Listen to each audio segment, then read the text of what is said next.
नमस्कार, आप देख रहे हैं डीटीवी भारत और मैं हूं आपके साथ निर्भय किशोर। पंचायत चुनाव को लेकर के जो कयासों का दौर है वो थम नहीं रहा है, क्योंकि कोरोना काल की स्थितियां और इस बीच अब सरकार ने चौथे लॉकडाउन की घोषणा कर दी, यानी कि प्रदेश में अब 8 जून तक लॉकडाउन रहेगा। तो दूसरी तरफ जो ये कयासें लगाई जा रही थी कि जो चुनाव होगा, यानी कि बिहार में पंचायत चुनाव को लेकर के 15 जून से पहले, क्योंकि 15 जून तक त्रिस्तरीय जो पंचायत समितियां हैं उसके अधिकार बचे हुए हैं, ऐसे में 15 जून के पहले चुनाव की तैयारियां शुरू हो जाएंगी और शायद मतदान की प्रक्रियाओं में थोड़ी बहुत आगे प्रक्रिया होंगी। लेकिन ऐसे में अब 8 जून तक जहां एक तरफ लॉकडाउन लग गया, वहीं दूसरी तरफ अब सरकार के तरफ से अभी तक इस बारे में कोई कयास नहीं आए हैं कि क्या कुछ होगा।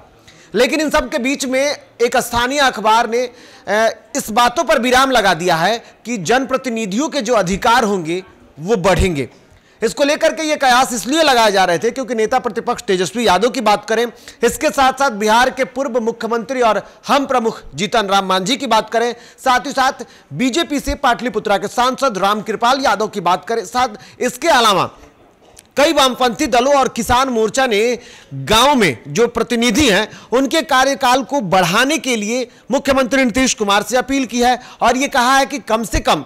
6 महीने तक के लिए जो त्रिस्तरीय पंचायत समितियां हैं उसके अधिकार बढ़ाए जाए। लेकिन ऐसे में अब एक अखबार ने दावा किया है कि इन सारी बातों को खुद विभाग के जो अपर मुख्य सचिव हैं उन्होंने विराम लगा दिया है। दरअसल एक अखबार के मुताबिक यह कहा गया है कि त्रिस्तरीय पंचायत राज संस्थाओं के प्रतिनिधियों का कार्यकाल बढ़ाने की चर्चा फिलहाल नहीं करनी चाहिए, क्योंकि पंचायती राज विभाग के अपर मुख्य सचिव अमृत लाल मीणा ने सोशल मीडिया पर चल रही अटकलों को अब विराम लगा दिया है। अटकलों को खारिज करते हुए कहा कि यह प्रश्न कि बढ़ने की बात, यानी कि कार्यकाल को बढ़ाने की बात, यह संभव ही नहीं है, क्योंकि उन्होंने कहा है कि संविधान का प्रावधान है कि पंचायतों का कार्यकाल 5 वर्ष से 1 दिन भी अधिक नहीं बढ़ सकता है। लिहाजा 16 जून को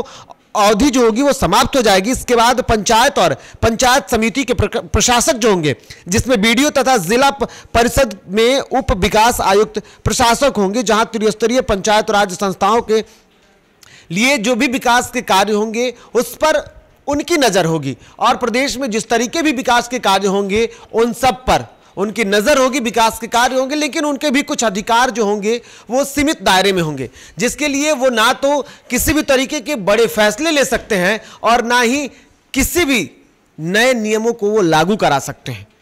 उनके लिए जो अधिकार सीमित होंगे उस दायरे में वो काम करेंगे। लेकिन जहां एक तरफ इस बातों पर अब विराम लग चुका है कि पंचायत के जो जनप्रतिनिधि होंगे उनके अधिकार बढ़ेंगे, तो दूसरी तरफ अब जहां पहले ईवीएम की समस्या, इसके साथ साथ कोरोना काल की संकट के बीच चुनाव में देर होना और अब एक और बड़ी समस्या पंचायत चुनाव पर कहीं ना कहीं कह सकते हैं कि इसके विरोध के लिए काल बनती हुई दिख रही है, और वो है मॉनसून का आगमन। मॉनसून जो होगा, मॉनसून का दस्तक बिहार में 12 से 15 जून के बीच में जो किसका निर्धारित समय है उस पर आने की उम्मीद है। और मौसम विभाग ने इस बात की जानकारी दी है कि मौसम जो मॉनसून होगा वो बिहार में समय पर दस्तक देगा और बिहार में जब बारिश की शुरुआत हो जाएगी और बारिश के बीच में अगर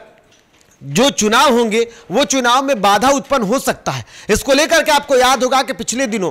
कुछ दिन पहले जब राज्य चुनाव आयोग ने ईवीएम पर चर्चा हो रही थी, उस दौरान जब प्रेस कॉन्फ्रेंस कर रही थी तो उन्होंने साफ तौर पर कहा था कि अगर मॉनसून में परिवर्तन हो जाता है, अगर मॉनसून की स्थिति हो जाती है तो जून के महीने या जुलाई के महीने में चुनाव कराना चुनाव आयोग के लिए मुश्किल हो जाएगा। तो अब ये संकट भी मंडराने लगा है कि मई में चुनाव, जून में जो यानी कि 15 जून के बाद जो कार्यकाल समाप्त हो रहे हैं, तो ऐसे में चुनाव कराना चुनाव आयोग के लिए मुश्किल हो जाएगा। तो अब यह तय हो गया है कि चुनाव नहीं होगा, यानी कि चुनाव फिलहाल नहीं होने जा रहा है। और अब चुनाव की जो बात की जाए तो इसके लिए 6 महीने का कहा जा रहा था कि कम से कम 6 महीने बढ़ाया जा सकता है, लेकिन ये बातें सामने आ रही हैं कि सरकार अब अध्यादेश पर चर्चा शुरू कर चुकी है और बातें अंदर खाने में चल रही है। उम्मीद यह किया जा रहा है कि 3 महीने तक जो कार्यकाल है वो नहीं बढ़ाएंगे और जो अधिकारियों के हाथ में जो जिम्मेदारी जाने वाली है वो सब कुछ जाएगी, क्योंकि पंचायत चुनाव अधिनियम जो 2006 है, सरकार उसके संशोधन के मूड में है और संशोधन होगा। संशोधन के बाद जो अधिकारी होंगे उनके हाथ में यह अधिकार जाएगा कि वो विकास कार्य जो होंगे उस पर अपनी नजर बना करके रखेंगे और चुनाव जो होगा उसकी उम्मीद की जा रही है कि अक्टूबर नवंबर महीने में जिस तरीके से बिहार में विधानसभा जब चुनाव हुआ था उसी के निर्धारित समय के अनुसार लगभग उसके आसपास चुनाव होंगे। तो ये तय है कि फिलहाल कार्यकाल नहीं बढ़ रहे हैं, ये माना जा रहा है। और इसको लेकर के लगातार स्थानीय और राष्ट्रीय जो अखबार हैं वो ये दावा कर रही हैं कि सरकार अध्यादेश के मूड में है, अध्यादेश आने की तैयारी शुरू हो चुकी है और जल्द से जल्द सरकार जो है वो अध्यादेश लाने वाली है। और ऐसे में अध्यादेश आ जाएगा, उसके बाद उसको पहले कैबिनेट से पास कराया जाएगा और फिर राज्यपाल के अनुमति के बाद उस अध्यादेश को लागू किया जाएगा। अधिकारियों के हाथ में विकास के कार्य चले जाएंगे और जो स्थितियां होंगी वो सब कुछ आपके सामने होंगी। तो फिलहाल चुनाव से जुड़ी खबरों के लिए इतना ही, मुझे दीजिए इजाजत, नमस्कार।